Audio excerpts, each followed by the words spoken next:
Hello everyone, welcome back to the channel. It's me, War Rabbit, and today we're going to be making a tier list on the Tau Empire. Last week, or excuse me, my last Warhammer 40k video was a basically explanation of some of the Tau lists from the World Championship Warhammer from the best players in the world. Yeah, and that was before the stealth suit nerf, so that was kind of a big thing. But going over them and kind of going through their lists, you can kind of parse what they think is good and then stuff like that. But I've obviously my own personal bias on certain things. But I think the tower are going to be like a middle tier threat in most metas with some really weird matchups into some of the best armies like Space Marines. We do pretty well in the Space Marines. I think that it's probably closer to a 50-50 win rate against any form of Space Marine, just because we have so many profiles that just dumpster them, especially Space Marines without invulns, and that's going to be pretty hard. Like the new Victrix Honor Guard, they might have that 2-up save, but the 2-up save doesn't matter when you're AP4 with an ion cannon ignoring cover. So they're like, okay, yeah, you get your 5-up save, but every fail you get is just a dead Victrix Guard, and if you're taking 18 of those, you're not going to be too happy. But yeah, let's just go with the tiers instead of doing S, A, B, C, and D. Just going down the list there. Doing auto include, just because I don't think any, like, obviously some data sheets are objectively better than the others, but each, just because they're better doesn't mean you're going to take them.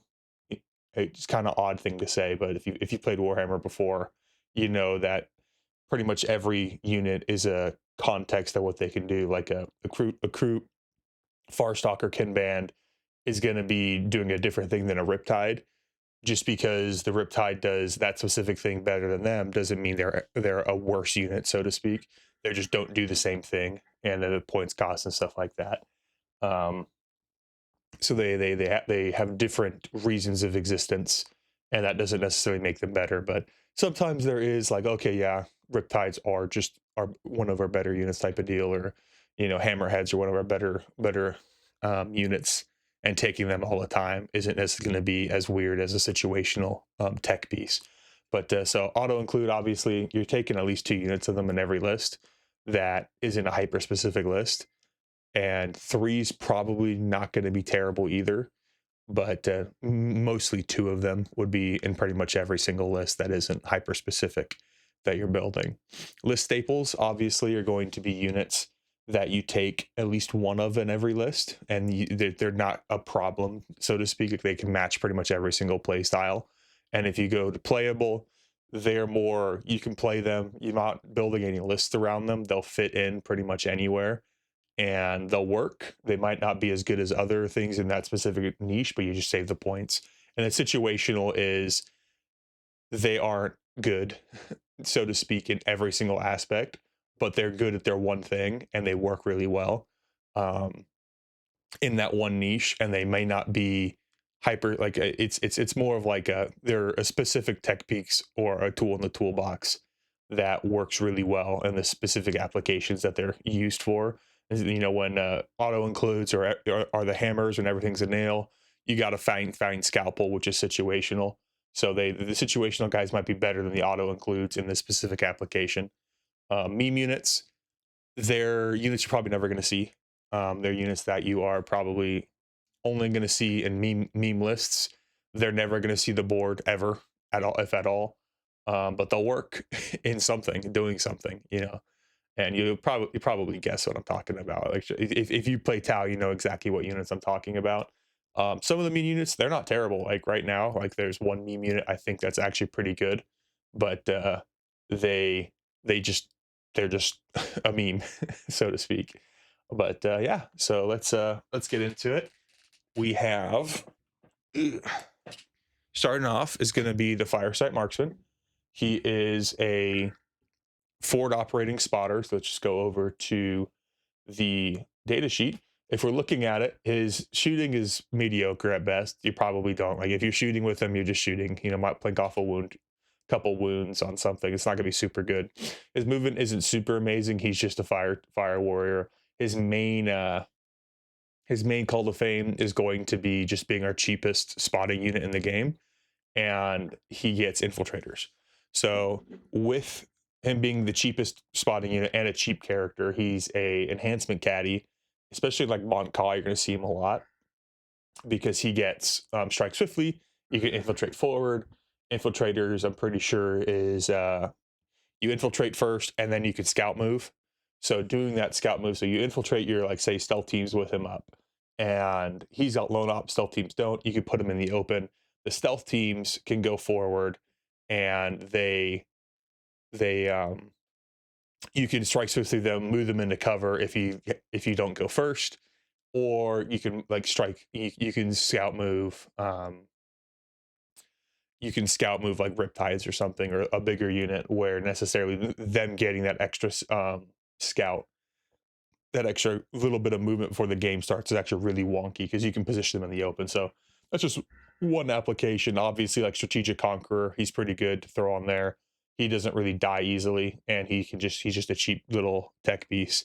That, like, Strategic Conqueror, oh, I picked this objective, my entire army gets +1 OC on that objective. You have to kill a really tiny guy with lone op, and he's just going to sit in the back. Maybe even you deploy him on top of a building or something, and he gets plunging fire and stuff like that while spotting everything.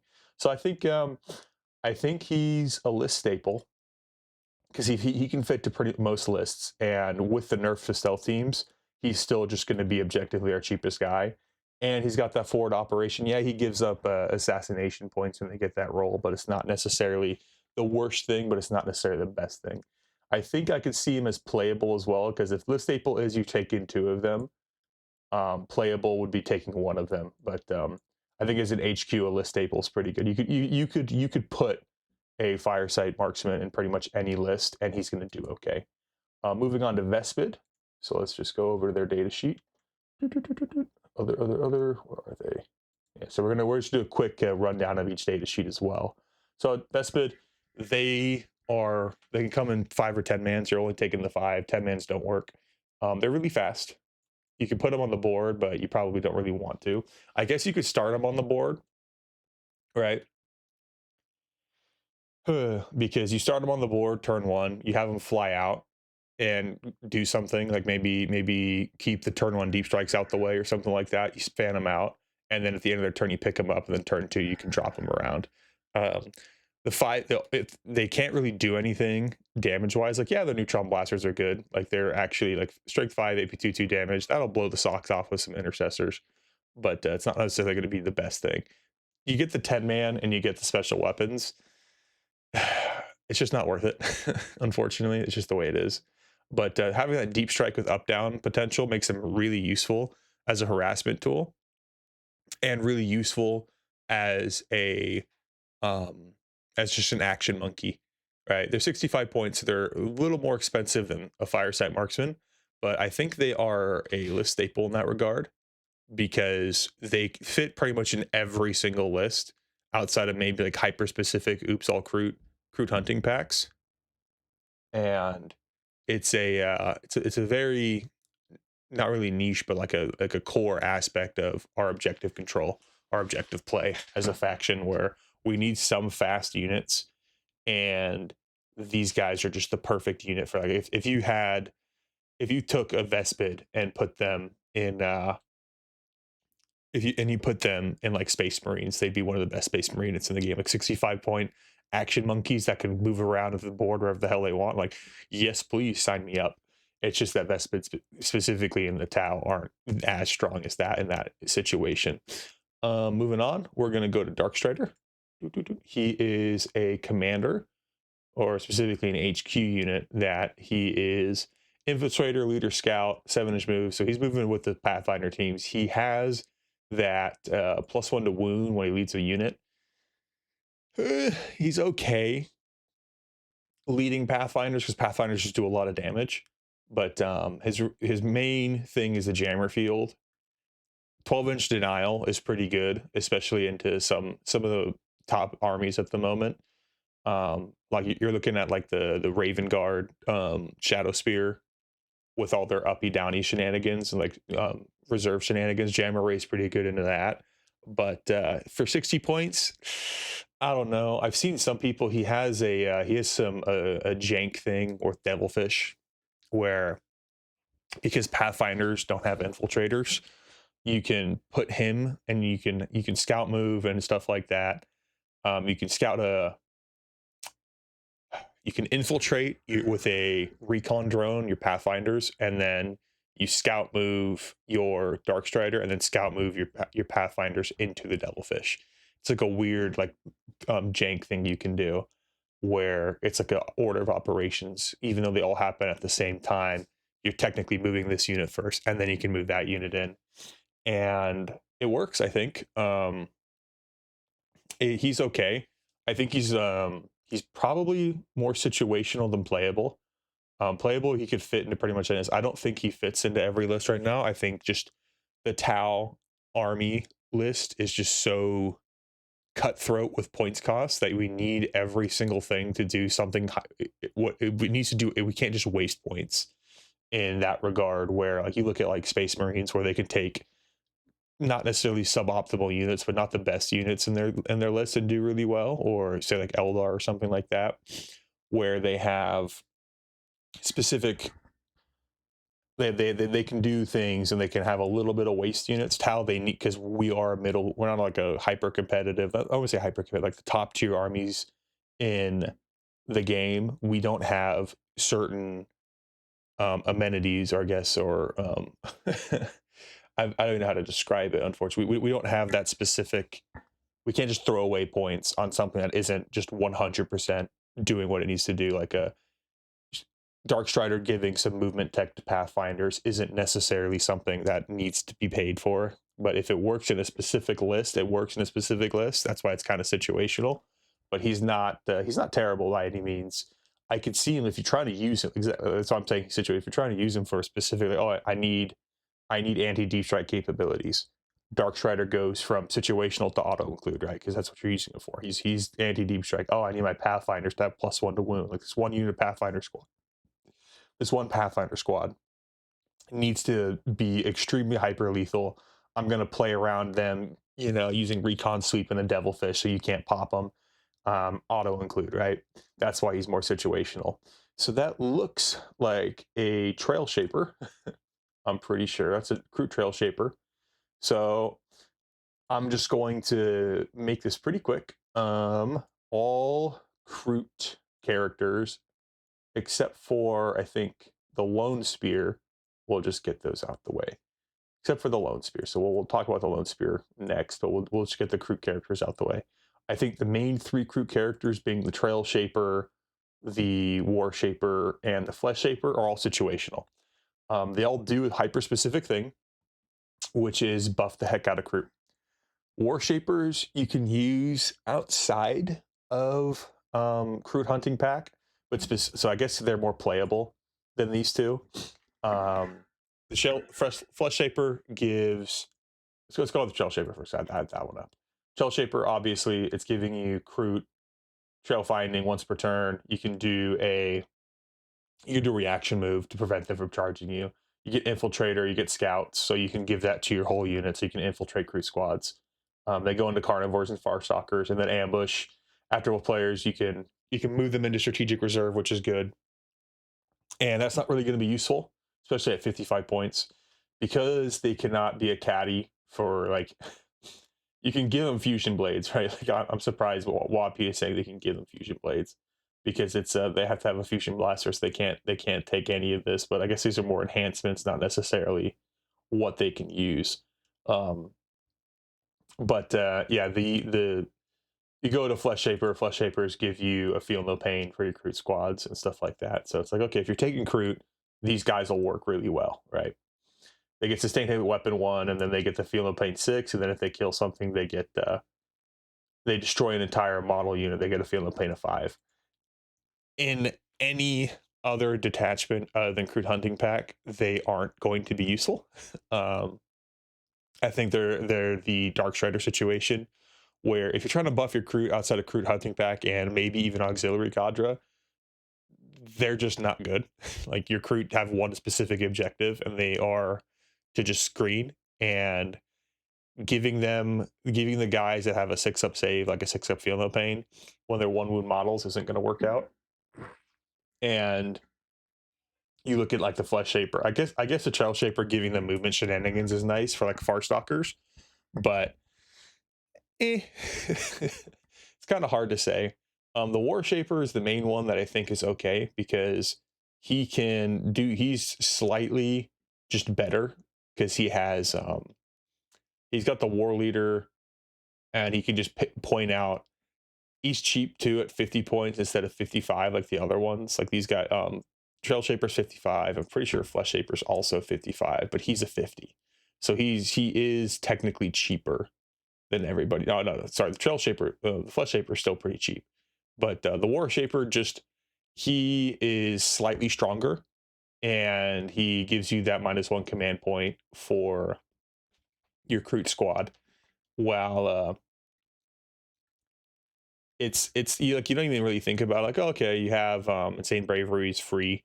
You have, sorry, I'm trying to remember all the things, but you can use things in stratagem wise to give them free strats, and then they're also cheap caddy for like Strategic Conqueror and like Monka, where if you're taking like Kroot Hounds, I guess all 3 of them, but he's just a slightly better just idiot that sits in the middle of nowhere, and he has decent like melee options compared to the other 2.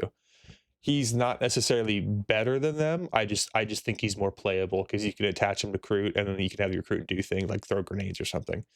I don't think Kroot have grenades. I double check. I'm pretty sure they do. Next, the Lone-Spear. Lone-Spear is also playable. Lone-Spear is probably the best Kroot character. He's a little expensive. They all have scouts, with the other ones having infiltrate, so they can infiltrate forward with their unit and stuff like that. But he specifically is just a 100-point guy with lone op, and he has fire and fade. So you can get that normal move, and you just throw out your Kroot long gun, and you can have this guy skittering around the board, scout 7 with that, and then he's T5, 6 wounds. Yeah, he's probably gonna die pretty quick if he gets charged by something, but he's just got enough to be okay. And then obviously he's buffing Kroot, but he can also be a caddy for some enhancements, not all of them, like you're not giving him Precision of the Patient Hunter, stuff like that, or Exemplar of Kalyan, but you could have certain things be working. Unfortunately, like Fanatical Convert could be nice, giving them the scout, but you don't really use a lot of enhancements anyways. There's a few enhancements you use, but most enhancements we don't use at all. But I think these 2 specifically are just better now. I don't know how to like articulate that better because these guys are more useful on their own, while the other 2 need to be attached. Because the Trail Shaper, yeah, he's really only going to be working while the Lone-Spear is really only uber benefits your Rampagers mainly. Excuse me, I'm going to sneeze real quick. God dang. Sorry, petting my cat, her fur probably got on my nose. But these 2 can work on their own, while these 2 can't. And then the Lone-Spear obviously benefits by buffing your Rampagers and Krootox Riders by giving them full rerolls to hit, so that even if the Rampagers and Krootox Riders, they don't necessarily need to go into a Kroot hunting pack or auxiliary cadres, they can work on their own. So buffing them in any way is also really nice. So getting full rerolls to hit is really nice for them. Moving on, we're going to be looking at the Pirahna. So the Pirahna is our idiot that does whatever the hell we want it to do. He is going to be an action piece. And I say that because he's got some decent, he has really decent one-turn shooting, like 2 Seeker missiles. You just launch those guys. He doesn't have Marker Light.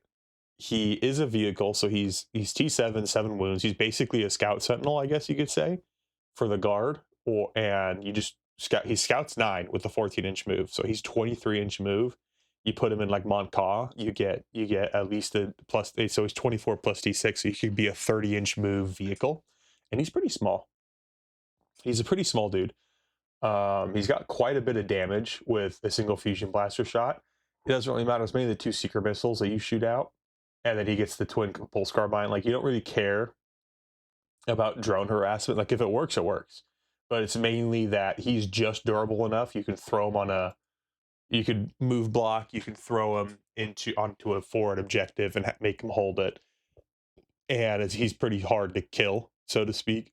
Not really so to speak. He's just hard to, like, you're not gonna shoot him with tertiary fighter. You actually got to put some las cannons into him, and that's hard for most factions. Like, if I can get my Eldar opponent to shoot his entire fire dragon squad into my Pirahna, I'm eating good.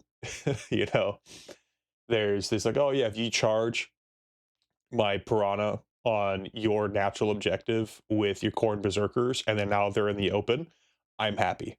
You know, like, oh, your 10-man Khorne Berserker squad just charged my 60-point Pirahna, and they didn't kill it. Oh, okay. I'm happy. So I think they're a list staple. I think 1 to 2 of them are pretty good, just because you throw them on, like, you can just throw them somewhere and they just do something. You know, like, okay, your Forge Fiend, I'm gonna shoot 2 secret missiles into him. Oh, your Repulsor Executioner, I'm gonna shoot 2 secret missiles into them, and if they deal damage, you know, they might get I believe D6 plus 1, right? Secret missile, yeah, D6 plus 1. They min 2 damage, so it's like, I think it works. You know, like, oh, if I roll a 4, I just did 5 damage to you, and it cut through any invul, but you're probably gonna fail 5 up, and if I wound you twice, because I believe they're strength 12 or strength 13. Excuse me, 14. So they're wounding pretty much everything in the game on at least a 3. So I can shoot that into a knight, and it's like, oh yeah, I just got 10 wounds on a knight from a 60-point Pirahna. It's like, okay, we're eating good, boys. You know, um, they're just a very cheap little dude that's really hard to shut down without putting, like, actual decent shooting into it, or decent units charging into it are important. Sorry about the sniffling. Unfortunately, my cat, she's decided that she wants to rub all into me, and I have a sensitive nose. I think we're looking at next is going to be the Hammerhead. Hammerheads are going to be really good. These guys are 145. These are our mainline battle tanks. They're T10, so they're not as durable as, like, a Leman Russ, but I think they can put out some better damage than them. Main thing is that Armor Hunter, you just target something big, you're going to be always hitting on a 3, and then you don't even have to. They don't even need heavy, but you can get heavy, right? So the railgun, obviously, if you stand still, you get that without even. You can get you get full rerolls to hit and wound with the railgun, which is important. And then Armor Hunter is adding one to the hit, so you're getting, with, even if you just stand still, you know, you need to guide the Hammerhead, but you're always going to guide the Hammerhead. So realistically, heavy on the railgun doesn't really matter too much. But it is our best for its points, the best, I think, per point Armor Hunter in the codex. I think the Taunar does slightly more single target damage, but the Hammerhead is going to be our best anti-vehicle, anti-monster single target damage for its points. But that's just for points. Like, if we do, like, per point, I think the Riptide and the Hammerhead are kind of tied or close. But I would say auto include. I think the Hammerhead's pretty good. I could say list staple, where, like, if I only want to put, like, 3 data sheets in auto include, I would. But I think you could slot 2 Hammerheads or 1 Hammerhead into every single list, and they'll do better because of it. So just the sheer damage a Hammerhead can do, and, like, most people, they look at a Hammerhead, and it's more of like a psychological warfare tool, because when people see a Hammerhead, they get a little nervous, which I think is kind of funny, because Hammerheads in previous editions have been a lot stronger, I think, than they are now. And most people, when you see these single shot tank hunters, they don't, and like hitting on 2s, full rerolls to hit and wound from a railgun, they don't like that. 145 points, and I can do what was it, D6 plus 6 or D6 plus 3 for a railgun? Yeah, D6 plus 6. Like, if I can punch through strength 20, like, you tell that to somebody, it's like, oh, how long? Like, I can hit you anywhere on the board, And if you fail, if you don't have an invul, like if I hit a Lehman Russ, right, the Lehman Russ is just gonna go straight through it. And okay, so you're taking a minimum of 7 damage on your Lehman Russ. It's like, okay, if I roll a 6, I pretty much one shot most vehicles in the game. So I think that's just a little bit of it's a little bit of a psychological warfare tool where people are going to be a little worried, especially if you can hold a sight line, because you can keep this thing in your deployment zone and you can hold the sight line really well, or just tow out you can, you can be a little cheesy, right? And you could turn because the hammerhead gun itself, the rail gun's pretty long, so you can put it behind a cover and then just rotate the gun behind the corner. And it's like, okay, well, you can't really see it. I'm pretty sure I get cover from that. So it's like, it's kind of scummy, but you know, you got to do what you got to do to win. He's definitely up there. I think he's our first auto include just from the way it's been going right now. This isn't in alphabetical order. The next one's gonna be Skyray. I think with the nerfs to stealth teams, I think the Skyray is actually good because they both have the targeting array. Velocity tracker, you get the reroll hit roll, and he comes with a marker light, so the Skyray can actually be a decent spotter, but you don't really want the Skyray to be spotting because you want them to get that +1 to hit, because unfortunately Secret Missile Rack is still +4. You get 4 rerolls to hit and wound off of 1 shot, so it just means your Secret Missile, if you don't get Secret Missiles, so you just get 1. Yeah, yeah. I don't know why you have targeting right on this thing, because that sounds horrible. It's like, oh yeah, I'm gonna reroll 1 of my twin link synchro missiles. Like, why do you have targeting array? Did the hammerhead have targeting array? I think it's because the hammerhead has targeting array, but it's so weird because like the only thing that doesn't have twin link is the accelerator burst cannon. But like the secret, and you get 2 of them, so it's like, okay, I get full rerolls to hit and wound already from the secret missile if it targets a fly. So I guess if you're targeting a vehicle, you have a better shot of getting 1 secret missile through. But yeah, I don't know why I'm being weird about it. He's a lift staple. He's good. He's you could probably think he's like a hammerhead, but I think the hammerhead is a little less unwieldy in that regard. Like obviously, if there's like a flyer meta, if you fight Drukhari, the Skyray, take 3 of them, you win the game. You know, just be really mean to your opponent. Just take 3 Skyrays. You know, you're fighting.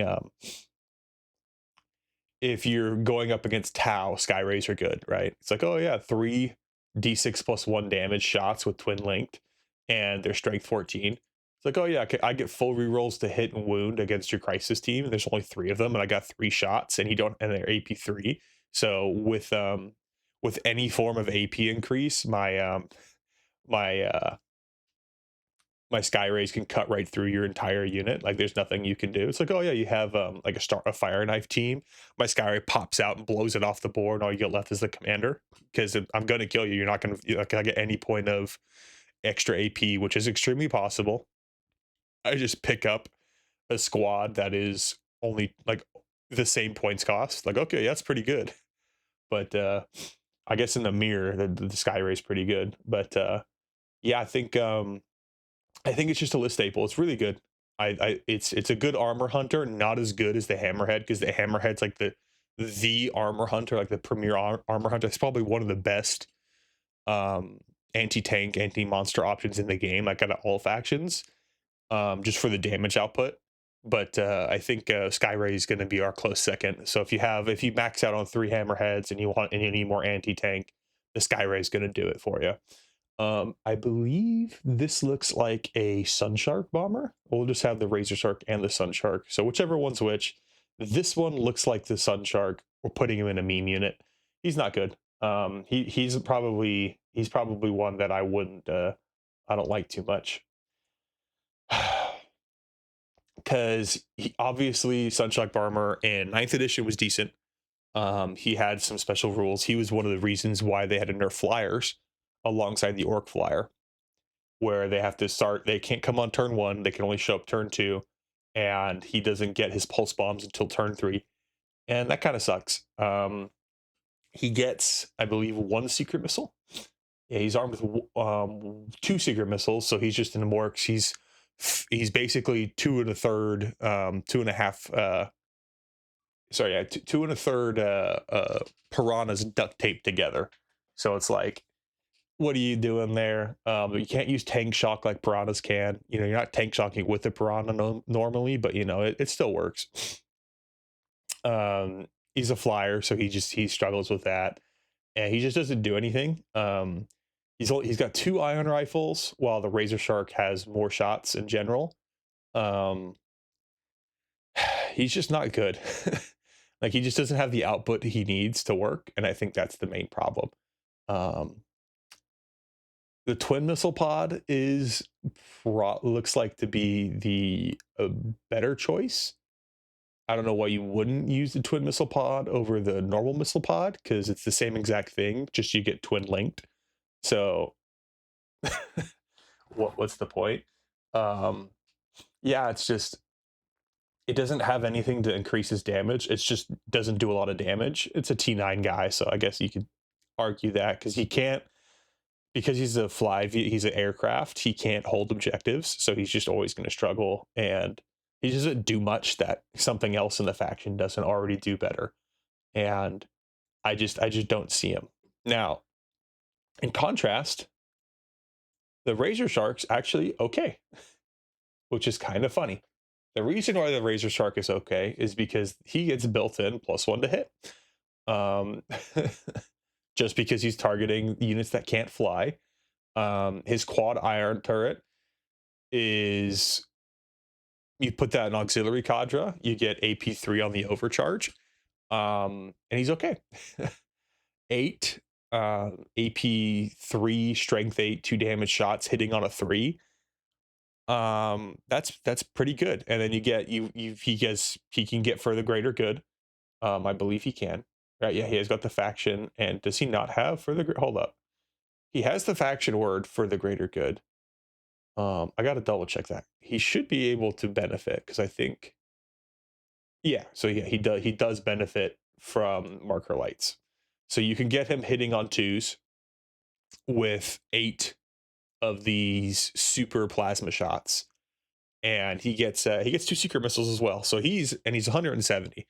So he's basically 2 and a bit less than a third piranha. And he's fast. He's really fast. Taking 2 of these, I think, and I've seen some people do really well in auxiliary cadre with this guy.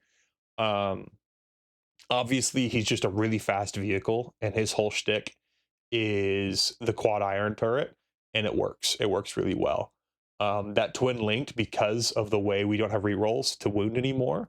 Twin linked is the only way we're getting. We still have free rolls to wound, but the stealth suit got hit pretty hard. But having built, like, twin linked is really huge, especially when you have 8 shots. That's just a lot of plasma fire. Like, that is, I believe, that is, I think that's 1 less shot. No, that's 2 more shots more than missile pod. No, hold on, the missile pods get 3 shots each. So he's basically like 2 crisis teams, but really fast. And then he's got the accelerator burst cans. He's got a lot of shooting, and it's like, it's kind of weird how much better the RazorShark is to the SunShark Barman, just because he gets that +1 to hit. Yeah, it's an awkward situation, and they're really fast. You know, they're not. You can throw them up. That's 30-inch, so you could throw them on the corner, 30 inches aircraft. He can shoot pretty much at everything. Like, he doesn't have and he's pretty cheap. You know, like they're pretty cheap compared to some like the Tigershark, which would do the same thing. But yeah, I think they're definitely situational. It's just an awkward thing to say, because like, oh, like most like flyers in 10th are just bad, except for like a couple. What was it? It was the Storm Raven, the Void Raven Bomber. I forget what else. There's I'm trying to think of what other flyers there are that people take. And no one really takes anything. The Storm Raven's really good, I think, in the White Scar detachment, with that Dreadnought picking him up and dropping him in the middle of the board type of deal. And then the Void Raven Bomber and Dark Elder, it's just always good. It's just a really good unit, and if you've ever seen like Archon Skyray play with it, you know it's good. I would say the RazorShark isn't up there, but he's okay. You know, he's the air cast is eating good in that aspect. So moving on, we got the Ghostkeel. The Ghostkeel is going to be a list staple. I'm just gonna real quick just get that out the way. We'll explain why in a second. Um, the reason I think he's a list staple instead of auto include is that there's just a better big battle suit. You guys will know when we roll up to it, but he is really good in Kalyan because of, where is it? I know it's here. Where are you? It's Wall of Mirrors. Did I miss it? Wall of Mirrors. I'm missing it. Dang. Am I missing it? There's a Kalyan stratagem that lets you redeploy them. And there we go, Wall of Mirrors. I just couldn't see it. So he is like Shadowsun and the stealth team. Being able to redeploy is really good, even if it is just throwing them in strategic reserve. He doesn't have deep strike, which kind of sucks. I think stealth teams should have deep strike, and I think the Ghostkeel should have it. Probably not the Riptide. I think the Riptide can live without it, but this guy having deep strike would be kind of fun. But he is our Rogel Dorn, where he can zero out 2 attacks. So if you get hit by a las cannon, you can say no. If you get hit by a, he's got lone op, so it's going to kind of hard to shoot him. But and this is an attack. This isn't even. So if you get hit, like say a Bloodthirster charges you and does a strike profile, and that Bloodthirster only has 27 attacks instead of 50. Yeah, I don't know the attack profile of Bloodthirster. Okay. And he gets like 6 strike attacks, and he whiffs 2 of them, or he whiffs 3 of them, and those strike attacks only do 6 damage, and you can zero them out both. And it's like, okay, well now my Ghostkeel can walk off because the battlesuit support system, and now your Bloodthirster should be open. But you know what I mean, where it's like, oh yeah, here's your really important big centerpiece, like a knight could charge a Ghostkeel, and the Ghostkeel might actually shrug it off. You're probably never going to be shooting a Ghostkeel, because of that 18-inch lone op, and if you shoot a Ghostkeel, most times the Ghostkeel is going to do more damage to you back. It's the benefit of having lone op, where it's like, oh, okay, you can't shoot me unless you're within 18 inches, and if you're within 18 inches of a Ghostkeel, it's because we're letting you be 18 inches of that Ghostkeel. I think obviously the cyclic Iron Raker is the best option.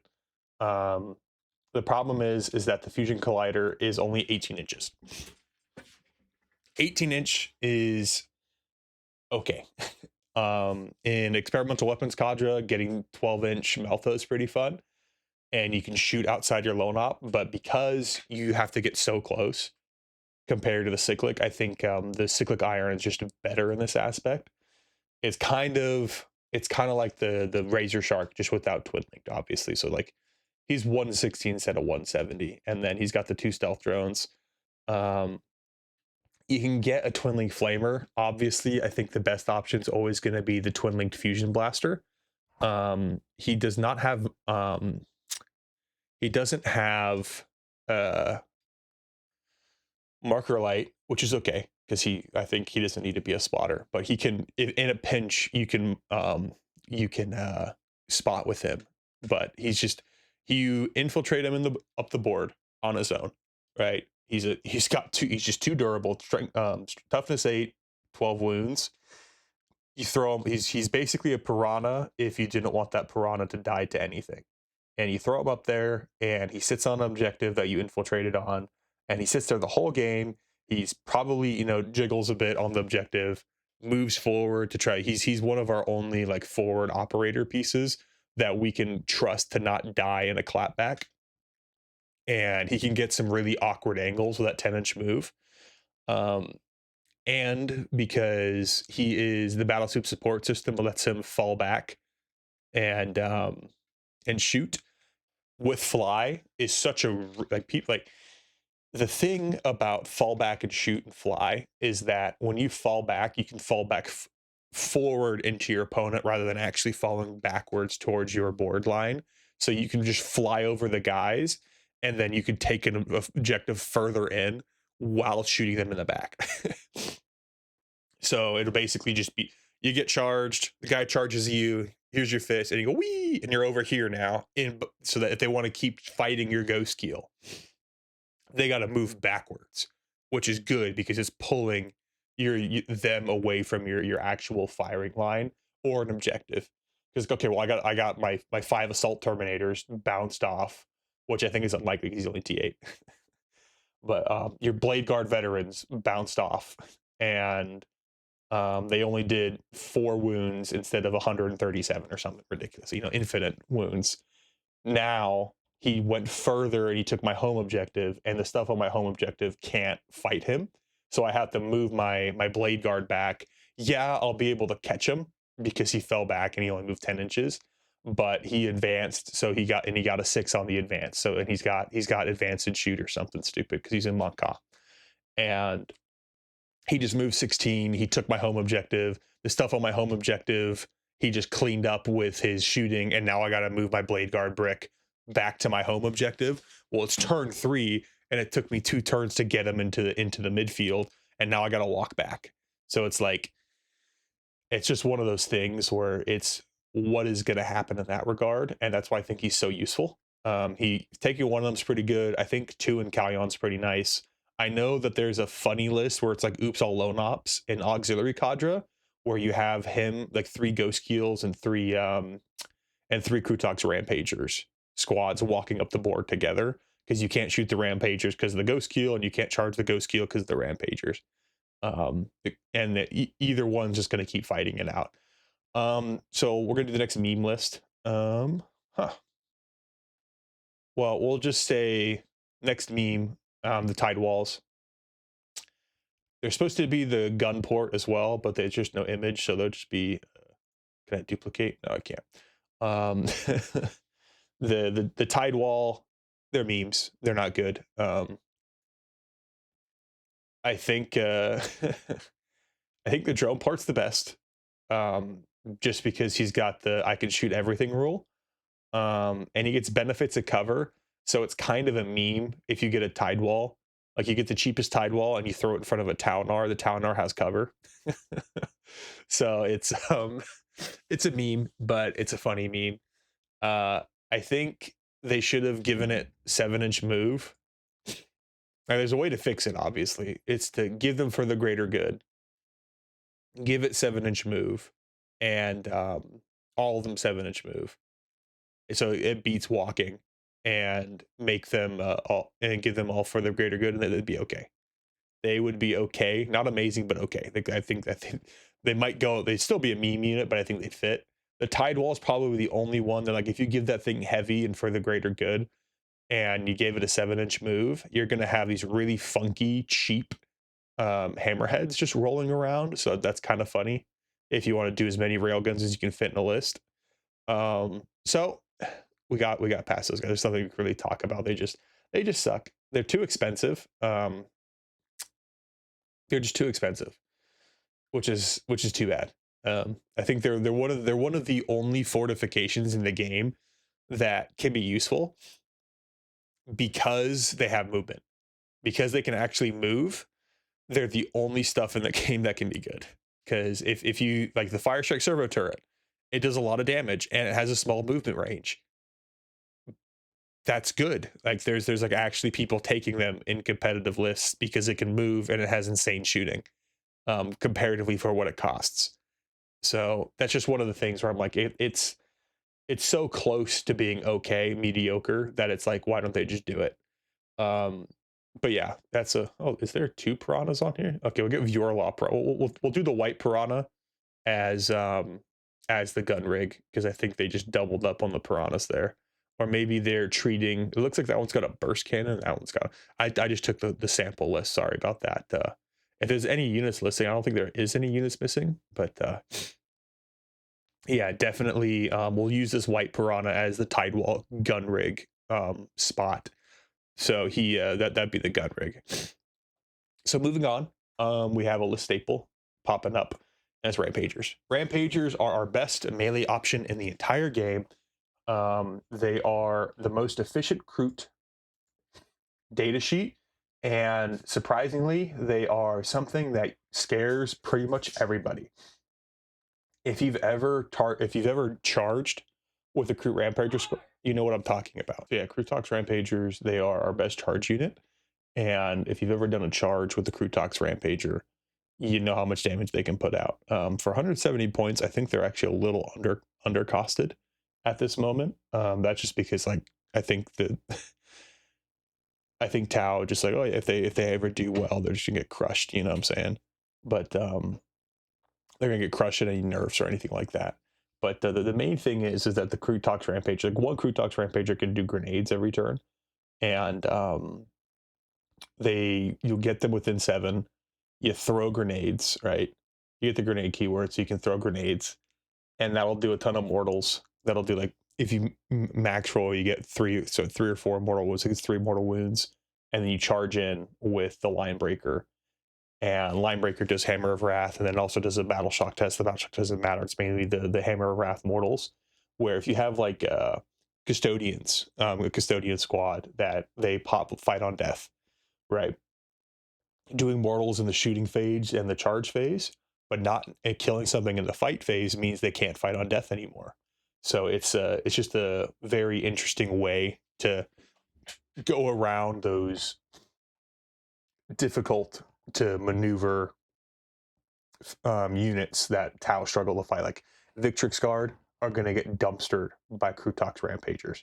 Like if they think they're like, obviously like the Tau are going to be really good into things like Victrix Guard, but like you just, oh yeah, I can do 8 mortal wounds to you before the fight phase. Good luck. Yeah, it's just one of those things. And then like them on the charge is already really good, you know, like freaking 4 attack, strength 6, AP 1, 2 damage with sustained. Those fists hurt. You know, like you spike and you get what was that, 24 attacks on the charge. And it's like, oh yeah, like I can get an additional 6 attacks, so 30 attacks minimum on sustained, strength 6, AP 1, 2 damage. Like, okay, yeah, I'm just gonna charge into you. That'll do a lot of damage. Only problem is that they're relatively slow, you know, because they can't go through terrain, and they have to go around terrain, so they're slow in that regard. So they're easy to block. They're easy to move block and stuff into corners. But if you keep them as like a second line defensive unit, we're like, okay, you charged my forward operators, or you wipe them out, you took the mid board, I'm just gonna launch these things into you, and you're gonna take a ton of damage. That's why I'm saying they're list staples. I would say if it's a list staple for everything other than Kroot Hunting Pack, if you're a Kroot Hunting Pack player, they're auto include. They're just really good. You can take these in non-Kroot Hunting Pack and Auxiliary Cadre stuff, and they work pretty well. Like if you take 1 unit of 6, I've been seeing some people do that, and I haven't tried it yet, but there is a lot of potential there where you have like a small contingent of Kroot, specifically like the Rampagers and stuff, that soak up some damage and take a little bit of the midboard threat, because as the Tau are a midboard army that struggle to fight in the midboard, which is kind of awkward. The only things we have that can really sit there are Ghostkeels and Riptides, and we need something to counter punch their charging units that are trying to force us up our middle objectives, and the Rampagers are the perfect option for that, because like if we can't shoot them off, we have no way to kill a unit because we're Tau and we only have shooting, and the Rampagers are there. It's like, okay, it's like, what if Tau had an 8-bound unit, basically, where it's like, what if we just had one specific melee unit that's like, okay, this thing's actually useful. And that's why I kind of wanted to see more melee options from the Tau, but I don't think we're going to be seeing too many of them until at least the middle part of 11th edition. We have those two commanders coming out, so I can't wait to see their data sheets to see if they actually give us decent decent melee options. Moving on, the Kroot Farstalkers, I think they're playable. I don't really see them too much. I would even say situational, but I think they're playable. They are just more expensive. They are more expensive Kroot Carnivores. They have a little bit more. Instead of scout, they have infiltrators, and they can choose a lethal or precision. You're always going to take a lethal. Select one opponent, so you can pick one thing, and they're going to get lethal and precision from. and they get ignore cover, but it's only the bearer. So it's like, it's like, okay, my Kroot, oh sorry, unit. So you get ignores cover on all your shooting. So it's like a shooting version, and it's like, I don't think I care. You know, like these guys don't do anything. Unfortunately, and their ballistic skill kind of sucks because they're like, if they were ballistic skill 3, they'd be fun. They don't have a built-in invuln, so they're just there. You can get them a long rifle instead of the Kroot thing. Mainly they're just your infiltrator. They can kind of muscle off some units in the melee, but they're not super amazing. Having lethal hits in melee is nice. So like if you pick a knight, you might score 1 or 2 wounds instead of 0. So it's like, they're okay. I think they're playable. Kroot hunting pack, I think carnivores are just better. They're just more expensive Kroot carnivores with slightly better damage, and it's like, I don't think that counteracts it. Moving on, we have the Tigershark. I think it's safe to say the Tigershark's a meme unit right now. Unfortunately, they got nerfed pretty hard. There used to be an alpha strike we could do. I think you can still do it. You know, with the changes to aircraft and stuff like that, there isn't much we can do about it anymore. If you just look at the datasheet's okay. It's the standard Tigershark. The AX is Legends now, from my understanding. It's got some pretty good shooting, and you can select 1 or more. So you can select 1 unit to battle shock, and it has a transport capability. You're never using it for transporting. I guess you could, and it's only tactical drones, and you can't take tactical drones anymore. So it's like, how does this unit work? But actually, I think I forget which one. Is it the normal Tigershark that turned to Legends, or was it the AX? It might have been the AX got sent to the normal, got sent to Legends. The AX is the only one. Well, whichever one it is, it's either or. It's not good. I always forget. It does a lot of damage though. It's a really good like turn 2. You drop it on the board turn 2. It can't shoot till turn 3 because it's too big. That's like the next problem, is that you can't put it on the board and have it do things like, say, the RazorShark can, because you can drop the RazorShark in turn 2 and actually have it shoot. The Tigershark doesn't shoot anymore till turn 3 because of the way they changed the rules to work around it.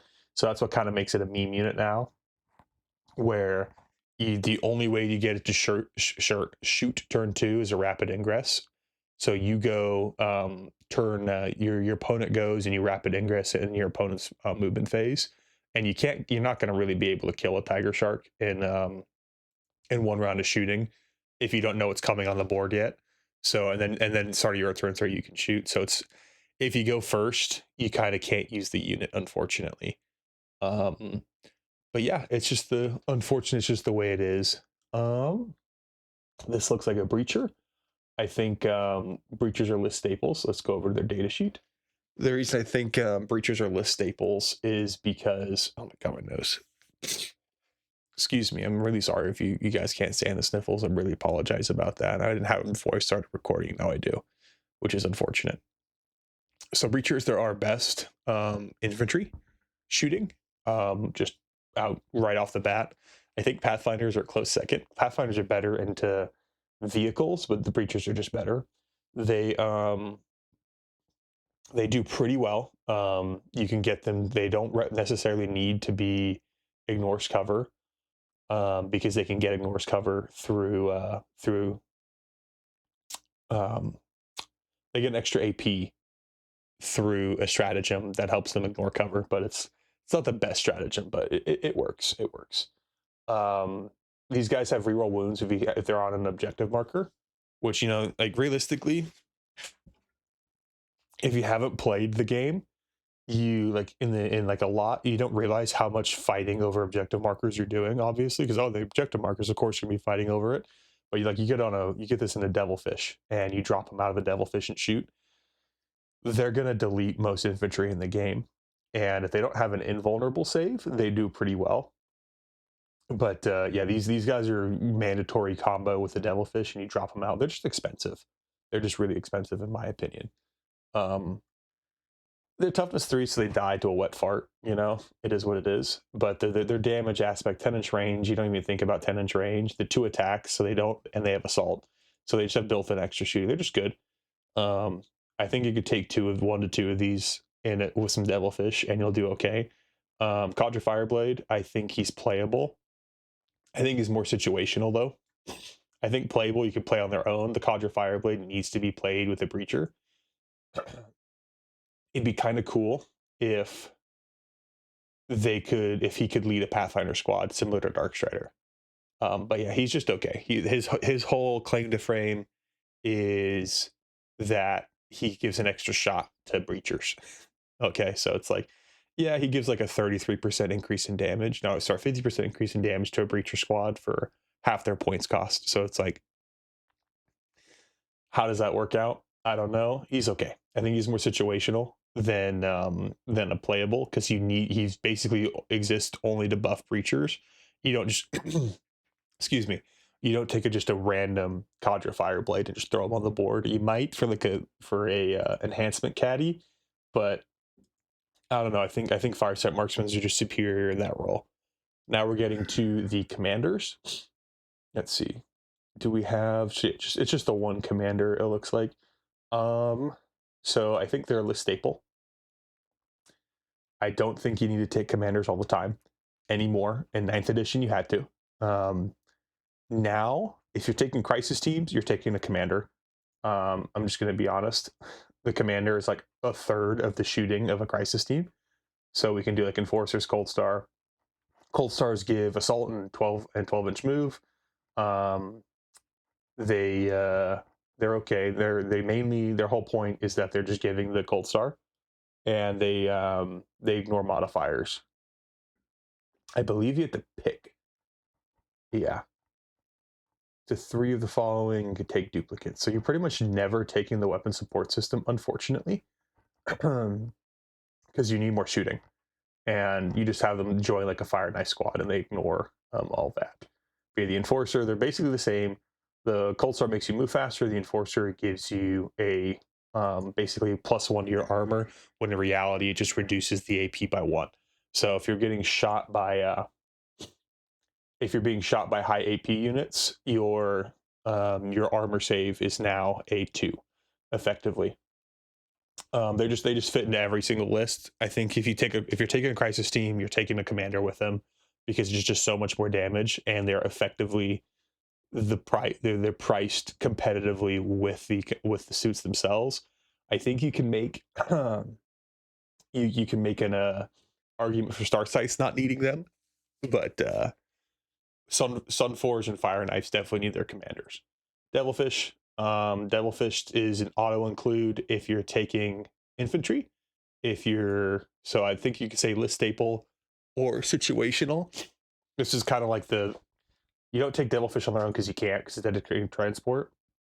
I think in this aspect, saying situational is better for a Devilfish, because it's like, if you're taking a breacher squad, you're putting them in auto include.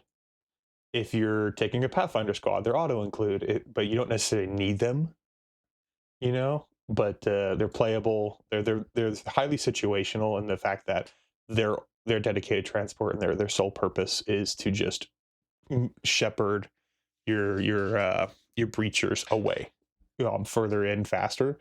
So it's like, I guess situational might be the better pick here, but they're just fast, durable transports that are big. You throw this on the board, and they're hard to kill. They get some decent shooting from seekers. They can guide. Excuse me. And it's just the way it is.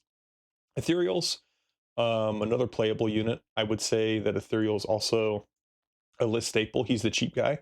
He can basically his sole purpose is if you need command point generation, you take an Ethereal. Let's see. Now we're back to Farsight. I know y'all gonna hate me. I think Farsight is playable or just situational. The reason I say that is because you don't really take Farsight outside of, I guess you could take him in Monka, he's okay. But I've only really felt him be decent and Ret Cadre with a Starsight team. Experimental Weapons Cadre is okay too. He he's just hard to, he's 85 points. So he's highly competitive with like an enforcer or something. But he doesn't do the same amount of damage as an enforcer. Way of the Short Blade, giving +1 to wound within 9 is pretty good. So that just means that if you deep strike 6 in Ret Cadre, you now have +1 to wound with your Sunforge. So you're basically wounding pretty much everything in the game on a 3. It's just a 3 or a 2. It's just, I would say he's a list staple, but I think just commanders are better overall than Farsight.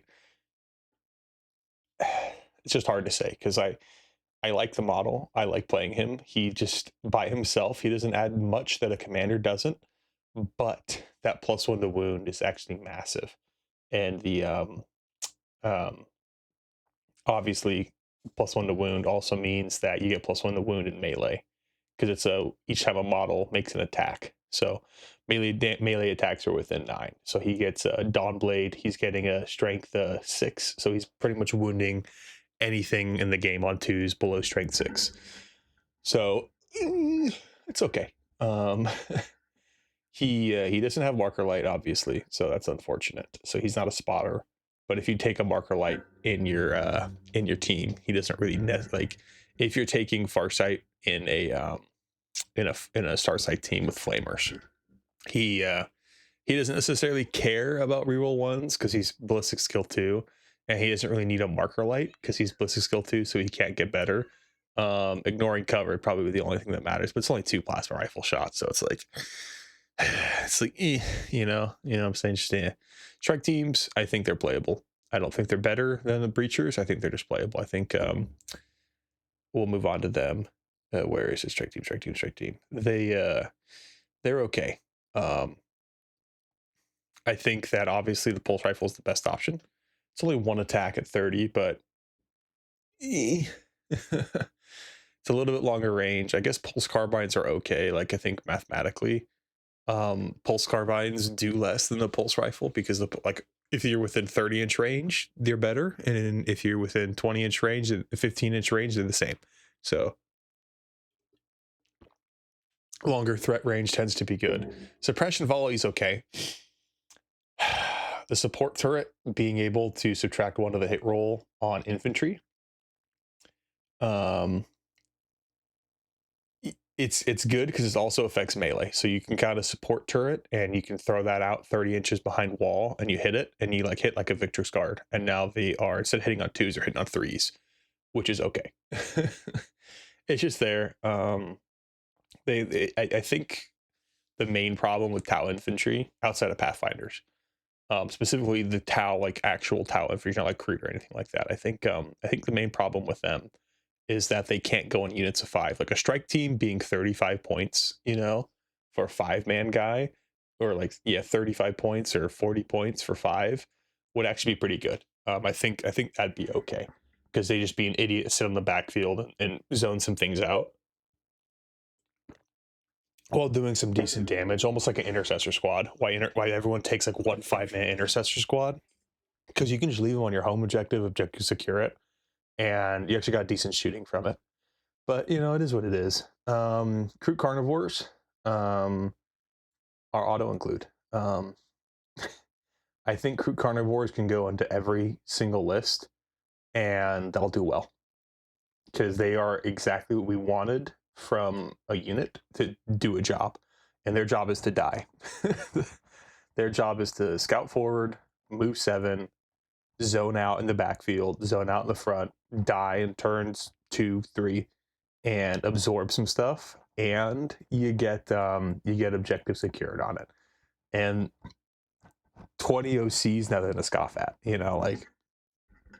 You roll up and it's like, okay, I take and then Kroot hunting pack, I have 40 objective control on a unit that I can bring back. Good luck. So yeah, it's just one of those things where it's like one unit of Kroot Carnivores in every single list is just never going to do you wrong. They're cheaper than any of our other infantry outside of characters. You know, like 65 points compared to 75 on a strike team. It's just like, why would I want a strike team? And then they actually have decent, okay melee. You know, like basically a chainsword attack, 2 chainsword attacks without an AP, and it's like that's okay. You know, they're charging you with that, and it's like okay, yeah, well, I got 20 attacks, hit wounding you on 3s if I'm targeting like a guard squad, and I charge in and I smack you. I'll pick up like 5 dudes, you know, like if it's a 10-man guard squad or like an Aquilin or like a I charge these guys into like some fire dragons or something. It's like they'll maul you. Like they'll actually like my 65 point idiot just charged into your 400 point unit and they took out 200 points of your army. No brainer. I'm gonna do that. So it's just they're just good enough to be annoying and just cheap enough to have a problem. Kroot Hounds, I think, are the same thing with list staple. I don't know if they're auto include in the same way, but they work. Like if you're taking Kroot Carnivores, I don't think it's necessarily bad to take Kroot Hounds. Now in Montka, Kroot Hounds have a funny little thing where they actually gain objective control on one objective. So you can have your little idiots, right? 19-inch move, it's turn 1, and then after that they're pretty quick. If they're within 12 of a friendly Kroot character, they get objective control 1. So you can have your War Shaper with Strategic Conqueror, right, hiding behind a wall 12 inches away from an objective, and you're giving these guys objective control 2. So it's like my little 5-man Beastie Boys are 40 points, 10 objective control, sitting on top of a objective, and they're pretty small. Right. If you can't, like, say you're like a little further back, it's like, okay, well, I'm trying to draw a bead on these guys and they're little tiny duders. So they're kind of hard to back off of. And you know, they're 15 attacks, same thing. They only strength 3 instead of the 4 of the Kroot Carnivores, but they're still okay. And then, you know, advance and charge, like you can throw, like if you're so say you charge in your Kroot squad with the Kroot Hounds, and you charge all of that in and onto an objective, you're going to target the Kroot Carnivores because the Kroot Hounds are a bunch of idiots, but that's still an extra 10 objective control plus the 20. So that's 30 objective control if you have the War Shaper behind a wall pointing them forward or whatever. And it's like if you have the War Shaper in it, so it's why Kroot Hunting Pack is just so brutal in that regard, because they have just so much excuse me, I'm sorry for sniffling. They just have so much objective control that you can get in Kroot Hunting Pack, and that's why, like, if you're taking a Kroot Hunting Pack, all the Kroot are auto include, right? That's just the way it is. But if you're just taking Mont Ka or Kaoyun and stuff, I think most of the Kroot stuff isn't necessarily terrible to take. Krootox Riders, same thing. They're auto include in Kroot Hunting Pack and Auxiliary Cadre. They're okay in other detachments. I think taking like a 2-man squad of Krootox Riders are okay. They're pretty good into pretty much every single list, taking 1 unit of 2 because they're 60 points. They're objective control 4, toughness 6, 5 wounds, like 10 wounds and toughness 6. Just being able to shoot back if you shoot them. If you shoot my Kroot Carnivores or Farstalkers or, you know, my character, they got like 4 autocannon shots. They're okay. They're okay. Their main thing is that they also have a decent counterpunch. Like they're 8 attacks with hitting on 3s, 6, 1, 2 with extra attacks. So they get plus these guys, but it's mainly the actual extra attacks that matter. They're basically just less punchy rampagers that forego a lot of the rampager melee damage on the charge for just shooting. And like it's kind of ridiculous how good the Krootoxes are in the faction, and I like them a lot. The problem is they're expensive, like monetarily wise, but like 2 points for 10 wounds with scouts is insane. Like 60 points, like you get the same, like for the same price as a Kroot Carnivore squad, right? You get 2 of these idiots that have the same amount of wounds, higher toughness. Excuse me, I'm about to sneeze here. I'm gonna mute my mic. Oh god. Uh, uh, no, it's gonna come later. Just it. Oh god. Oh, my brain.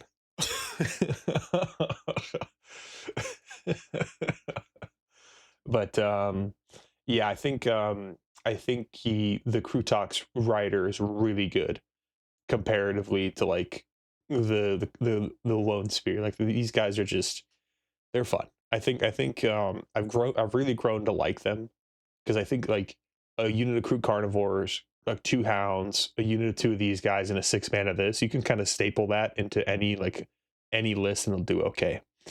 Broadsides, I think another list staple. I think these guys can fit like a pair or 2 of them with like high yield missile pods and Monka, or the just the rail rifles are pretty good. They just are, fortunately, they're toughness 6. I think they should be 7 because like technically a Pirahna is more durable than these idiots, but you know, it is what it is. Their call to fame is they ignore the modifiers to hit roll, so they just shoot, and they're really good with they're actually pretty good indirect. So you get like 8 shots at turn 1, 30-inch range, and you get like a marker light somehow onto something, so they get ignores cover. You're still hitting on 4s because like that's the whole point. You're just trying to remove cover, and they this is enough shooting to actually like to delete some stuff. The heavy rail rifle, so like the combo is the smart missile systems with the high yield missile pods with the weapon support system, or you take the heavy rail rifle, seeker missile, and the smart missile systems or the weapon support. So mainly the seeker missile is probably better on the heavy rail rifle. Yeah, 170 points for these guys is a little steep, but I think broadsides are just our best, just like standard. These guys will shoot into something like like a Space Marine infantry squad and just delete it off the board, and just you dump all that stuff is pretty good. There's the rail side as well. They're the same thing, so I don't think one's better than the other. I think they're roughly the same. Um, it's kind of a weird tier list because I just took the one that had all the units on it. Excuse me. Oh my god, I'm like dying. I just feel like Jesus. So we're going to get broadsides. They're just good. They're just objectively good. I don't think taking a unit of like a 1 unit of 2 is bad, or taking 3 units of 3 is bad. I think it just really depends on the playstyle you're looking for, but they fit into pretty much every list.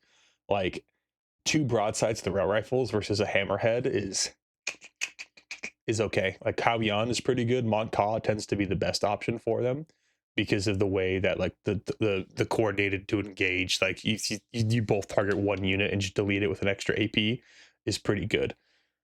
Huh. Where are the Pathfinders? Oh god. There's no Pathfinder in this list. Is that the Pathfinder? No. I'm like looking at, there's no Pathfinders. We'll use this broadside. We'll use the rail cannon broadside as the Pathfinder. He's auto include. We're just going to use this guy as Pathfinder because I don't see them. Huh? That's weird. This is like the most important. This is like the part of what I used to call the Trinity of the Tau until one of the Trinity got nerfed to the ground. Yeah, Pathfinders are insane. They're imagine like a Kasserkin or like Scion squad that does even more damage. Um, So you have 2 options when taking them. They're good in taking 3 of these units in every single list is actually pretty freaking good. Like I don't care what detachment you're in, maybe Kroot Hunting Pack, maybe not so much, but like every other detachment, taking 3 of these guys is insane. You have 1 take the recon drone, and then the other 2 take grav inhibitors. You can put them, the 2 with the grav inhibitors, you put them in Devilfish, and you put the recon drone, you have them infiltrate forward. Um, the Oh god. Oh, because you have to. Okay, I was reading the ability again, and like they have built-in ignores cover. No, they have. It's because they need to generate it from the cells for the because they used to point. They used to go pop pop onto. They used to pick that guy and they pick that guy, and that used to be what you had to do. But now it's you just pick one guy. So everything outside of I think you take a grenade launcher, it's okay. um, yeah, it's okay. You take 3 iron rifles, grenade launcher, and your 2 drones. Normally, you take like a gun drone so that you can always have advance and you can still guide. You go pew with your little dude. He's the most important part of the system. You're never gonna get rid of you're never gonna kill your Shazwi off first because you need to have the gun drone for advance and shoot specifically just so you can upload. It kind of sucks that they don't have like the pulse carbines should have assault, but you know it is what it is. Because it's funny because the gun drone pulse carbines have assault. Like they literally have assault. They have assault and twin link built in. So why doesn't the normal pulse carbine have it? I'm just saying. I'm just saying. But yeah, Tau Pathfinder. We'll let this guy be the Pathfinder. He is our best unit. He's the auto include. Yeah, he's just they're just so important to the way Tau run. Where that we have a forward operator unit that can guide and remove cover and do decent damage for only 90 points. They do comparable damage to a breacher team. I think I don't know the math. Maybe someone in the comments can tell me, but I'm pretty sure they're roughly even. Maybe even the Pathfinder's doing more damage than a breacher team. But yeah, definitely the Tau Pathfinder is probably our top 3 units in the codex. It used to be we'll just get the next guy up there for auto include the Riptide. I used to think I call it the Holy Trinity, where I say it was Riptide, Pathfinder, and Stealth Team. Stealth Team's kind of gone. Now it's just the Riptide and Pathfinder. So you get the dynamic duo of the Tau faction, I suppose. But let's go into the Riptide. You're taking him almost in triplicate. I think he is our most important unit in the whole codex because he is the linchpin to every single list, and he's the durable backbone that just doesn't die. That 2-up 4-up is super hard to break, especially on a T9 model, right? You don't even think like he's not even like he like if you shoot him with dedicated anti-tank, he's going to shrug it off, right? You hit him with the last cannon, you only get one shot with the last cannon, and he's going to roll a 4, and he just blanked that entire shot. You shoot him with your repulsor executioner with its big gun. It's only got 2 shots. You might whiff that 3-up, you know, you whiff the 3-up to wound, and you only get 1 shot through. I roll a 4 and I win, and then he shoots back. The buff to the ion accelerator just completely made him insane. Being T11 on the overcharge is nuts. Right? Is it 10 or 11? No, it's 10. Being his base being 9 is nuts too. So you don't have to overcharge all the time, but that 10 is insane. Strength 10 is such a huge break point in the game that being strength 10 on such like 72-inch shooting, like on strength 10, my god, 4 damage, AP3, like you can get you ignore all modifiers, dude. Like it's just, and then like, oh yeah, what's a game? Dev wound, get on there, boys. We just cut straight through the wound phase. Like, oh, you think your repulsor executioner is gonna live here? I'm popping dev wounds, and if I get 1 through, that I take out a quarter of your health. Get boned, bro.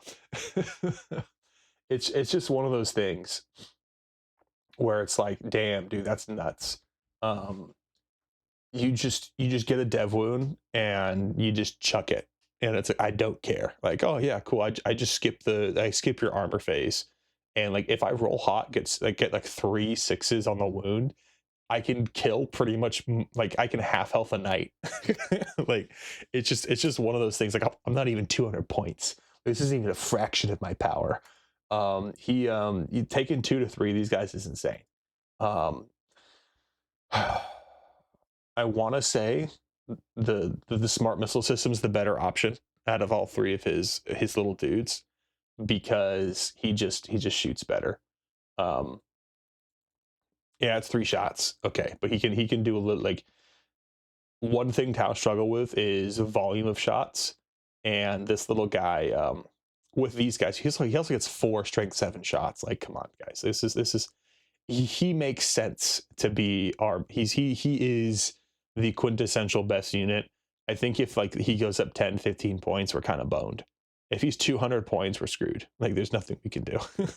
That'll drop the army really fast. Like, I think everyone's going to be forced into Kroot hunting pack, and he just sucks. And he's still going to be good. Like, he's still an insane unit. It's just there's just 30 less points, plus this nerf to stealth suits would be catastrophic. So we're going to skip the crisis suits for right now. Shadowsun, list staple. With the nerfs to stealth suits, I think she's auto include. She's just so useful now, especially with the way we got nerfed pretty hard. I think she's taken the spot of a stealth team. Problem, she doesn't have marker light, but she doesn't care because she's not guiding. her goal is to sit next to your Riptides with infiltrators. You just plop her down, 10-inch move. Riptides, I think, were 12 or 10, and she's gonna roll around with your Riptides. She can't be killed because she's going to be hiding behind a Riptide, and she's going to be giving you reroll ones. Yeah, it'd be nice if we had reroll ones to wound, but it is what it is. She works in Ret Cadre. She works pretty much in everything. She is T4. I would have liked to see T5, but we can't win them all. Being 6 wounds is pretty important as well, because she's just durable enough to be hard to kill, not easy, not just annoying. So you got to actually put some decent firepower into her. You can't just shoot her with like 100 las guns. You actually got to kill her. She has fallback and shoot. Her battle suit fists are actually okay. Like, she's got like a strength 5 3 attack chainsword hitting on 4s. Okay. It's not amazing. It could be worse. She could be fucking hitting on 5s, but she's okay. The fusion blaster she has, the 2 fusion blasters she gets, right? She has 2 of them, right? No, which was she gets 2, right? I always forget what she has. Yeah, so she gets 2 fusion blasters, strength 10, hitting on 2s, melt to 2, so she can kind of push back. Her shooting's okay. Like, it's like, if you're saying you have 100 points to effectively give 3 Riptides 2 extra 8 strength 10 shots at 18, they're like, okay, that's good. Like, you're basically super gluing a two fusion blasters to a Riptide for 100 points. So that's okay. Stealth team, I think we'll go him last, because you guys already know how I feel. Storm Surge and Taunar. Storm Surge, see, my problem is I think they're both meme units. I love them both. Storm Surge, I think, is the better of the two. But the Taunar is really ridiculous in a specific list that I think is just funny. They're the only 2 Titanics in the army, which is it. It is what it is. Can't do much about it. I think currently if I haven't seen, probably tomorrow or Tuesday, we'll see how it turns out with the new Victrix being on the ground, like actually being able to see what they're going to do and see how these Ultramarines armies are going to run. I think the Storm Surge and the Taunar have this really ridiculous thing where, oh god, he can ignore all modifiers as too. So yeah, the Storm Surge is just like, he just has insane shooting. The main thing is like, okay, the pulse drive cannon, you got a choice between one of the 2, right? Or are they the same? Pulse blast, you get to pick the pulse blast. Yeah, I think the driver cannon's better than the blast, just because it's that strength 12. It's d6 plus 3 with blast. This shooting into a Victrix guard squad is going to drop a few of them, It's unfortunate they don't have the super heavy walker keyword, where they can walk through, they can Kool-Aid man through walls, but it is kind of cool that they get full rerolls to hit, so it's okay. He's a good guy. I think he's just overcosted. I think 375 is a better point cost for him, but I definitely like the unit. I think, and then the Talnar is my favorite unit in the entire codex. He's not the best, but I like him. But like, he has the same struggles. He is slightly stronger, and he's got 30 wounds, but he is 790 points. I think you could probably make him 700 points, and he'd still be not good. He'd still be a meme unit. Currently, the best role for him is the heavy rail cannon, and he works really well in Monka, where Monka has strike swiftly, and you get that scout move with him. The 7-inch, it's like 6 or 7. I always forget which one strike swiftly is. You get a scout move, at least 6 inches for him. But scout move, you'll get 6 inches, 14 plus an auto advance 6. You get a 20-inch turn 1 walk forward, and he is now within range of everything. And he doesn't need, because of the change, he doesn't need anyone else so you could just use pathfinders, right? And he gets the reroll once to hit. You can kind of, with that 20-inch move, you might be able to force some stuff, but his main thing is that you take the heavy rail cannon, because 2 shots hitting on 3s, you can get him 14 inches into the center of the board. Sorry, 20 inches center of the board. He's got just enough wounds to survive the clapback. And in Monka, he spent 2 command points. You reduce his damage by 1 when shooting at him. He's just strong enough and durable enough to just kill things. I used to think the Triaxis Ion Cannon is the better of the 2 options, but the Fusion Eradicator is pretty good too. 10 shots, melt to 3, 24. 44-inch threat range, and then if they get within close, they get D6 plus 3. AP4 is also a huge break point right now, especially at strength 10. Experimental weapons Cadre is pretty good because you just add +1 strength to all of his attacks, which is also a huge break point. I think the Fusion Eradicator is pretty nice in that regard, but I think Blast is pretty good into, like, again, Ultramarine Victor's Guard. The Triaxis is going to probably be the most effective, but like, being able to wound those guys on 2s, but they're -1 to wound, obviously, because they have like Marnius Calgar in there and stuff like that. So they're, excuse me, sorry for the sniffling. He just shoots stuff and he kills it. Like, if this guy can shoot you, you just lose that unit, and he's gonna be shot first almost all the time, and that 30 wounds is pretty good. The fact that you have to take out 20 wounds to get him damage is also pretty good. And objective control 10's nuts. Yeah, it's a Titan, but he works really well in 2 lists. Cao Yun is just like that dream where, like, if he can survive the turn 3, he just deletes things, and you're like, oh yeah, that's amazing. But it's like, getting this guy to turn 3 with no defensive buffs is insane. Unfortunately, he doesn't work in Ret Cadre. Auxiliary Cadre, he has some stuff he can get. Like, he can get +1 to wound, +1 strength and stuff like that. He cannot get +1 AP, unfortunately, in Auxiliary Cadre, because he is a Titanic, so he's part of that exception. But if he did, oh my god, Auxiliary Cadre would be insane for him. Like, no joke. Auxiliary Cadre would be amazing for these Titanic models if we get that +1 AP. Like, 4 AP Triaxis Ion Cannons, oh, sign me up. Yeah, unfortunately, these guys are more meme units. Now let's get into the crisis teams. I'll leave the stealth suits for last, just because, like, the stealth suits, they gutted them. That's just what I'm gonna go. We'll talk about it a little later. Fire Knife. I think all 3 of these guys are list staples, with the exception of Star Scythes. Star Scythes, I think you can fit 2 of them into pretty much every list now, because what happened to stealth teams. So we'll just go into the Fire Knives first. Fire Knives, I want to say the missile pods are the better option, but you know, it's 12 shots with these guys. They ignore the modifiers, so that's like, okay, and then they get marker light from somebody else. It's okay. They ignores cover. They don't really matter too much in that regard, and they're taking a marker drone gun drone, marker drone, gun drone. Sorry, marker drone and a gun drone on one, and then 2 shield drones and 2 gun drones on another. On the other 2, then you slap a commander in there with 3 missile pods and a um, cyclic ion blaster on the commander. They do a lot of damage. They do a shit ton of damage, and it's not enough. They don't have high enough AP. That's why I think the plasma rifle has a specific slot from the missile pod. But I think they're just good. Like especially in Red Cadre, these guys are really good.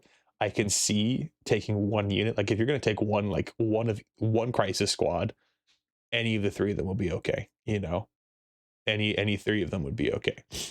Sunforge, they are one of our better direct anti-tank options. Just deep striking them 9 and just fusion blasting them is pretty good. It is unfortunate in experimental weapons cadre you can't deep strike them within melta range. You can deep strike them within melta range in oh no, you can't no. Wait. Can you deep strike them within melta range? No, you can't, because that got changed because there's no more 3-inch deep strike. So you can't even deep strike them with the melta range anymore. So I think the better option would be like experimental weapons cadre, where you deep strike within like outside of 12, because you're 18-inch range, and then you move in next turn and stuff like that. They just do a lot of damage. 140 points a little steep, you know. You get 8 shots. So excuse me, 6 shots, and a commander does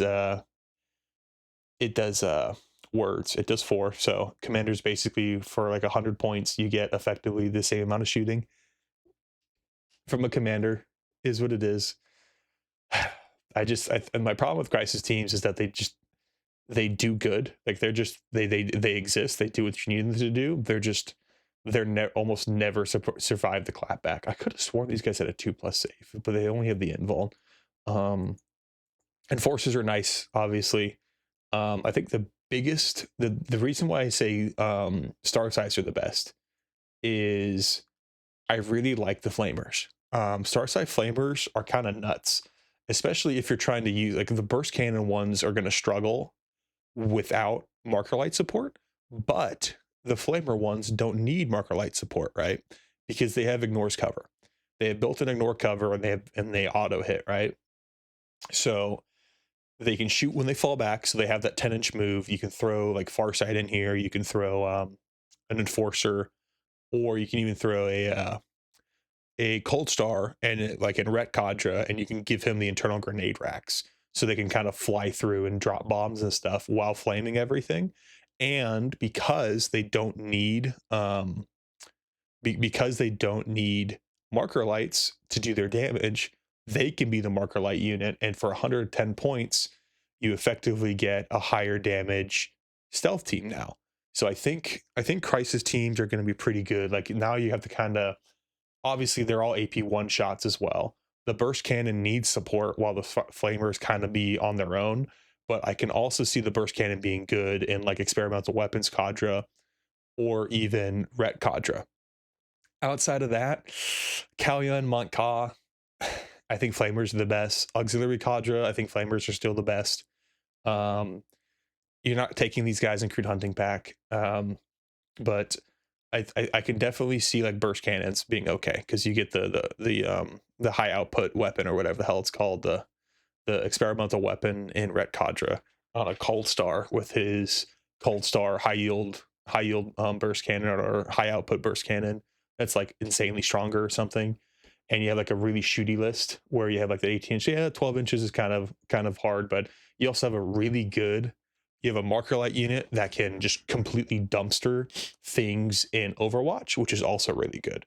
So it's just one of those things where I think this might be just, I haven't seen it yet, but this is what I feel, that the Crisis Star Scythe is actually going to be really good with the nerfs to stealth teams. Stealth teams are playable.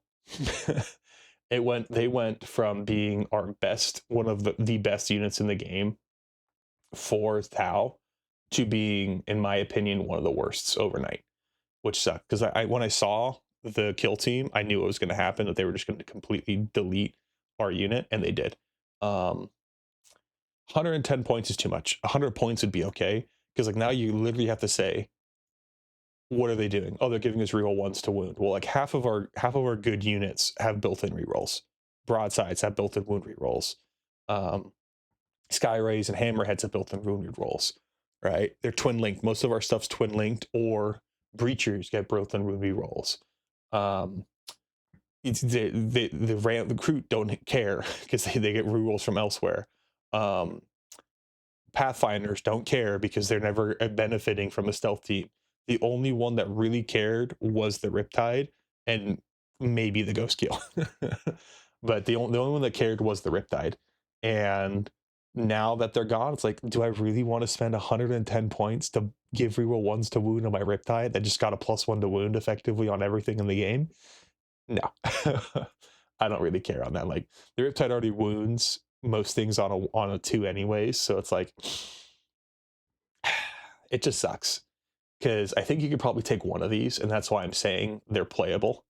And they're not, because like list staples will be taking 2 of them, auto include will be taking 2 to 3. Playable, I think, is a 1. I don't think they're situational anymore, because like the whole point is that you're just buffing your Riptide, because pretty much everything else that you're buffing with a stealth team can be buffed with a Pathfinder to do the same amount, or a Crisis Stealth Farsight team and do the same amount of damage. So I just think the main thing is like, okay, you lose reroll ones. A lot of the stuff we have already rerolls ones, or you get, for 10 points cheaper, right? You get Shadowsun. She's a 6-inch bubble. You put her next to 2 Riptides that are within 12 inches of each other, and now they can target separate units with only needing the 1. So now you can effectively guide 2 units with Shadowsun, and she is going to benefit better. Like, you can have 2 Pathfinder squads target like big units that you're going to shoot with your Riptides, and you have her situated, and you get reroll ones on both Riptides targeting 2 separate units. So effectively, the stealth team is useless. So it's like, I could see 1. I can't see 2 anymore. They're too expensive. Most lists literally went up 60 points. Like, most lists went up 60 points because of the stealth suit nerf. And it's like, you look at it, it's like, oh, well, they're 4 attack burst cannons. And it's like, they themselves don't get the reroll ones to hit and wound. They don't get ignores cover. They don't get any of that. They're just strength 5 AP 0 shots. It's like, okay, well, like ignoring cover doesn't really matter on the burst cannon, but that kind of sucks. Like, it matters on the fusion blaster. If they pop smoke, there's nothing -1 to hit. They have no way to ignore that, so they hit on a 5. So like, their damage sucks because they don't benefit for the greater good. So they're just going to struggle in that regard, because most things, like, you're fighting the Raven Guard, they're going to be -1 to hit. There's just nothing you can do about it. So the stealth just kills this unit. Like, fucking Orc Commandos can stop. They don't care about a stealth team, and Orc Commandos are like, what, 75 points? Like 100 points, and it's like, okay. It just sucks, because it's just one of those things where it's like, it went from, I have an 80-point unit that's whole purpose is just to guide, to now I have a 110-point unit that's guiding reason is done better by other units, and I really only want it for reroll wounds of 1, and I just can't justify it for 110 points. It's just too much. I can see 1, maybe have like 1 alpha strike where you just pick something, and then like, this unit's always going to get picked up. It does not matter what you do. Your opponent's going to kill this turn 2 or 3. This is where Cao Yun kind of comes into play, where you can kind of protect them with Wall of Mirrors, where Wall of Mirrors lets you do it, I think, at the end of your opponent's turn, or is it the end of the fight phase? End of your opponent's fight phase. So basically effectively the end of your opponent's turn. If you set it up, you can Wall of Mirrors better, but again, you're just kind of like redeploying a stealth team. And it's like, I can still see it being taken. I still think, like, this is like when they nerfed Tetras, when they made them more points. It's like, okay, I gotta drop stuff from my other list because it's full rerolls to hit for Tetras. This is just reroll 1s to hit and wound. So it's like, I don't know, man. I don't know. I think stealth teams just got hit pretty hard, and I would have to say that with the changes to most of the faction, it's gonna be okay. Um, yeah, I just don't know, man. I don't know why they did that. I think if they're gonna have to lower their points cost to 100, and then you kind of have that argument that's like, okay, I have a slightly better like direct Shadowsun, because like it used to be Shadowsun was worse than the stealth team, because like okay, for 20 points more I get reroll ones to hit for an aura, but it's kind of a small aura, so it doesn't really matter. But now it's like 10 points more, I get a worse Shadowsun. So it's like it's weird. It's weird. It feels bad because like I can get effectively 2 Firesight marksmen, right? For the cost of 1 stealth team. And the Firesight marksman can't be interacted with, and it can take enhancements, good enhancements, while having the marker light keyword that ignores cover. And I can infiltrate it, so I could put it somewhere weird in the first turn and get a first turn like really weird alpha strike turn 1, or like, or even just zone things out for their turn 1 deep strikes if they have that, you know. And yeah, I think I think it's changed from like the 3 best, what I would take at every single list. I think taking Shadowsun, like even taking Shadowsun now, I don't think it's worth it. I think the dynamic duo is now going to be Riptides and Pathfinders. Those 2 are going to be good. I want to see if people start taking, because like Farsights can go on their own too. They don't need a commander like the other 2. I think the other 2 need commanders because there's just additional fire output. Starsights do a lot of damage on their own effectively, and I think it works out pretty well for them. But yeah, I think we're gonna see some problems in the future with that. I want to see what's gonna happen after, because like I'm gonna need at least 2 weeks of results. I didn't do this week because it's kind of like World Championships of Warhammer. Most of the good players probably aren't gonna go to tournaments after doing a week of that. They're probably tired out. Finally sneezed. I'm sorry about that. But yeah, I think this is my list. So again, this Pirahna here is oh god, this Pirahna right here is a gun rig, and this broadside here is a Pathfinder, because surprisingly this list didn't have either. But you know, that's just the way it is. But yeah, I really do appreciate it. Thank you all for watching. If you made it this far, really help me out if you hit the like button. If you push the like button, it pushes me in the algorithm, so hopefully more people see my content. If you want to see more of my content, I'd really help me out if you hit the subscribe button. We're getting close to 100 subs. It's kind of nuts. I never thought I'd get there, to be honest. You know, it's like a small number for most people, but you know, it's big for me. So that helped me out a lot. If you have any tips or tricks, or you want to talk about the list, or say, you know, maybe I'm completely wrong on something, maybe the SunShark bomber is actually the best unit in our entire codex, just let me know. We'll have a discussion about it in the comment section. And yeah, I think I did a pretty good job. I think this is there's probably a few things that I could say you could argue with me to switch. Like Farsight could probably be a list staple in certain attachments, but I think he's just playable. I think his points reduction was actually pretty big, because it saves you a lot of points in regards to the Starsight team, because putting Farsight in a Starsight team is actually pretty good, because that +1 to win. Um, I think he's in between the staple. Like it really depends. Same thing with the Ethereal, but everything else I think is pretty hardcore. Meme units again aren't terrible. They're just memes. So yeah, I really do appreciate you all very much for watching. Have a great rest of your day.